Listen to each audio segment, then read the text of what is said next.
প্রিন্সের হুকুমে। দেখেছি তারা প্রত্যেকে চমকে গেছে, তুমিও জানো আমি কি বলছি, যে এইটা কিভাবে বাংলা ছবি হতে পারে। অবশেষে প্রকাশ পেয়ে গেল শাকিব খানের upcoming cinema prince once upon a time in ঢাকার টিজার পি ব্লাস্ট। আর টিজারটি প্রকাশ পাবার পর থেকেই পুরো সোশ্যাল মিডিয়ায় আলোড়ন সৃষ্টি করে দিয়েছে।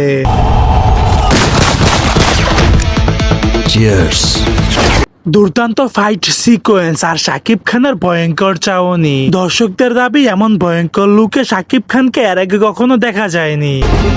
আমার সাথে যে ধান্দা করবে তার জন্য মিষ্টি। শাকিব খানের প্রিন্সের এই জ্বালাময় আগুন শুধু বাংলাদেশের মধ্যে সীমাবদ্ধ নয়, ছড়িয়ে পড়েছে উপার বাংলার সিনেমার অঙ্গনেও। কারণ শাকিব খানের এই টিজার দেখে রীতিমতো চমকে উঠেছেন উপার বাংলার জনপ্রিয় সুপারস্টার দেব। আর যেভাবে আমরা প্রমোট করেছি, যে লোকে যে ছবিটা গিয়ে দেখেছে একদম উল্টো।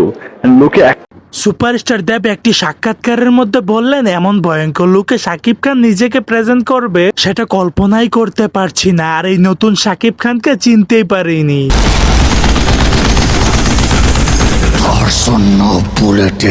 সুপারস্টার দেব আরো বললেন যে সত্যি এই শাকিব খানকে আমরা কখনোই দেখিনি। কারণ একজন অভিনেতা তার সিনেমার জন্য এতটা পরিবর্তন আনতে পারে নিজেকে, সেটা তাকে না দেখলে কখনোই বিশ্বাস করতাম না।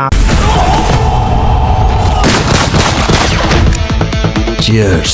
সো দর্শক, আজকের এই ভিডিওটি এই পর্যন্তই। যদি ভিডিওটি ভালো লেগে থাকে তাহলে ভিডিওতে একটি লাইক, একটি কমেন্ট আর অবশ্যই চ্যানেলটি সাবস্ক্রাইব করতে ভুলবেন না।